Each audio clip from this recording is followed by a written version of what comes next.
Hi, good morning. ඉතින් ඔන්න අපිට නම් වෙලාව උදේ 7යි. අද අපි යන්න රැස්තිලා ඉන්නවා ඉතාලියේ තියෙන ලස්සන ඒ වගේම ලංකාවේ ඉන්න ගොඩාක් දෙනෙක් නිතරම යන අනිවාර්යෙන්ම යන තැනක් බලන්න. ඒ තමයි පාදුවාවල තියෙන සෙන්ට් ඇන්තනීස් චර්ච් එක බලන්න තමයි ඔන්න අපි අද යන්න හදන්නේ.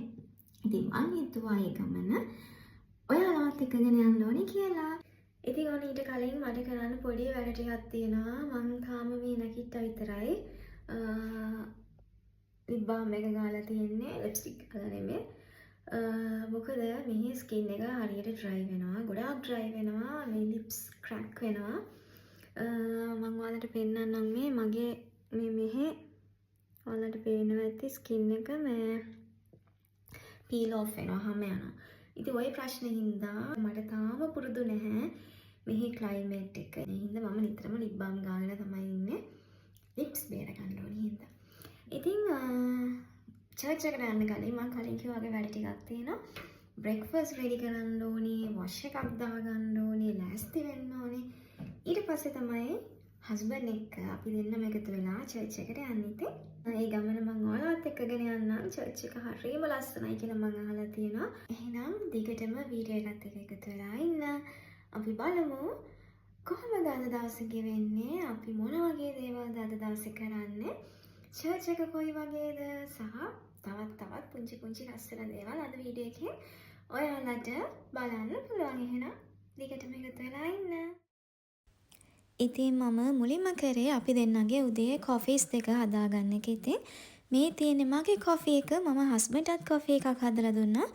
අපි දෙන්නම කොෆි ලවර්ස්ලා. ඒ හින්දා අපි නිතරම කොෆි බොනවා. ඉතින් ඔන්න මේ දැන් ඔයාලා දකින්නේ මගේ අද බ්‍රෙක්ෆාස්ට් එක. මෙහි මේකට කියන්නේ බ්‍රියෝෂ් කියලා. අපි නම් දන්නේ ක්‍රොසන් කියලානේ. ඔන්න බලන්නකෝ ඊට පස්සේ මම මොකද දැක්කේ කියලා. අපේ බෙඩ්රූම් එකෙන් එළියේ තියෙනවා, අපිට පේන්න තියෙනවා ඩොග්ස් පාක් එකක්. ඉතින් අපේ ගෙවල් ළවට ඉන්න කට්ටිය යාළගේ බවුවන් වරන් එනවා ඒ පාක් එකට සෙල්ලම් කරන්න. ඔන්න ඉතින් ඊට පස්සේ මම කරන්න යන්නේ මං ආසම කරන දේ.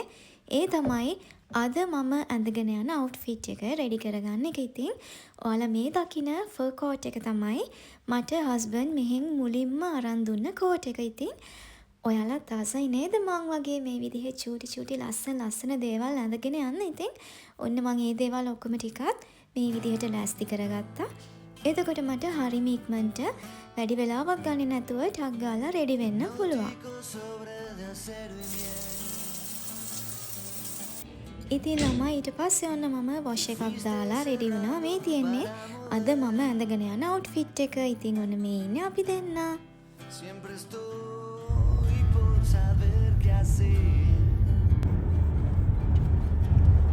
කොහොම හරි ඉක්මනින් ලෑස්ති වෙලා වුණ අපි අපේ ගමන යන්න පිටත් වුණා. ඉතින් මෙහි තියෙන පාරවල් පුදුම ලස්සනයි. ඒ අවට තියෙන ගහකොළ පරිසරය මට නම් කොච්චර දැක්කත් එපා වෙන්නේ නෑ. මොකද මම මීට කලින් කොහෙවත් ෆ්ලයි කරලා තිබුණේ නෑ.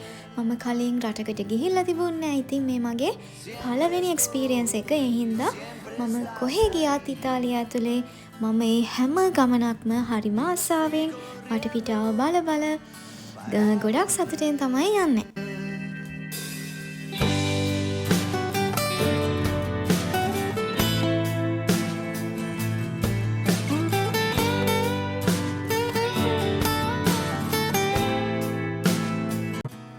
ඔන්න ළමයි කොහොම හරි විනාඩි 40ක් විනාඩි 45ක් වගේ ඇතුළත අපිට පුළුවන් වුණා පාදුවා සිටි එකට එන්න. ඉතින් ඔයාලා දැන් මේ දකින්නේ පාදුවා සෙන්ට් ඇන්තනීස් බැසිලිකාව ඉස්සරහා තියෙන පාක් එක. ඉතින් මේ පාක් එකෙන් පස්සේ තමයි ඔයාලට පල්ලිය දකින්න ලැබෙන්නේ.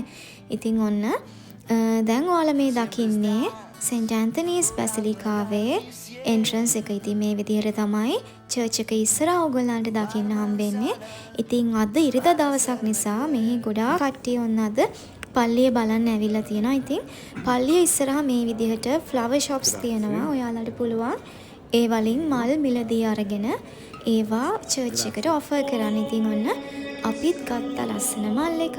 අපි මේ මල් එක දේවමෑණියන්ට ඔෆර් කරා. අද මෙහි සන්ඩේ දවසක්. ඉතින් ඒ නිසා අපිට චර්ච් එකේ අල්තාරේ ගාවට යන්න පුළුවන් කමක් ලැබුණේ නැහැ. මොකද අපි එනකොට පූජාව පවත්වමින් තිබුණේ. ඉතින් ඒ හින්දා අපි හිතුවා අපි පල්ලියේ අනිත් දේවල් බලන්න යනවා කියලා.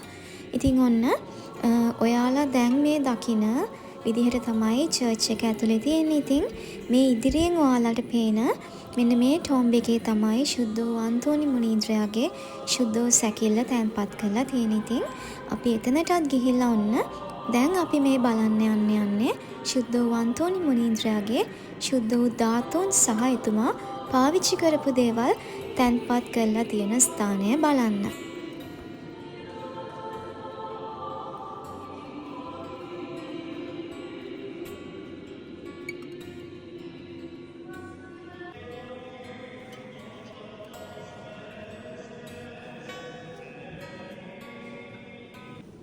ඉතින් මෙන්න මේ ස්ථානයේ තමයි ශුද්ධ වූ අන්තෝනි මුනීන්ද්‍රයාගේ ශුද්ධ වූ ධාතුන් ඒ වගේම එතුමා පාවිච්චි කරපු දේවල් තැන්පත් කරලා තියෙන්නේ. ඉතින් ඔයාලා දැන් මේ දකින්නේ එතුමා දිව්‍ය පූජාව පවත්වද්දී භාවිතා කරපු ලෝගුව.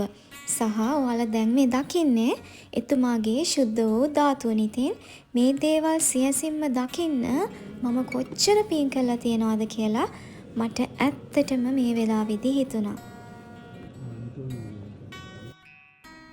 දැන් මේ ඔයාලා දකින්නේ එතුමාගේ ශුද්ධ වූ දේහය තැන්පත් කරලා තිබුණ පෙට්ටිය. ඉතින් ඒ වගේම තමයි මේ තියෙන්නේ එතුමා භාවිතා කරපු එතුමාගේ ඇඳුම. ඉතින් මේ දේවල් මේ විදිහටම දකින්න ඔයාලටත් අවස්ථාව තියෙනවා පාදුවාවල තියෙන සෙන්ට් ඇන්තනීස් බැසිලිකාවට આવොත්.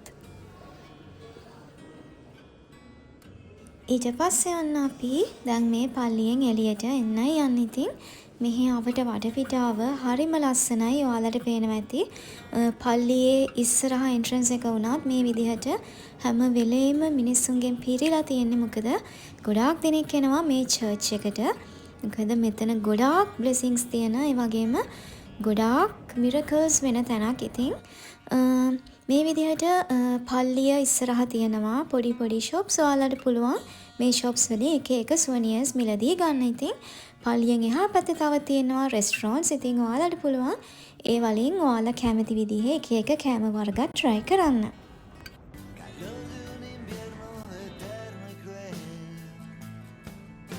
ඉතින් ළමයි ඔන්න ඔය විදිහට තමයි අපි දෙන්න පාදුවා ගිය ගමන නිමා වෙන්නේ. ඉතින් ඔයාලට ගොඩාක් thank you මගේ වීඩියෝ එක මුලින් ඉඳන්ම බලුවට. මේ වගේ තවත් ලස්සන වීඩියෝස් බලන්න ඔයා කැමති නම් දිගටම මාත් එක්ක එකතු වෙලා ඉන්න. එහෙනම් හැමදාම සතුටෙන් පරිස්සමින් ඉන්න. චාෝ.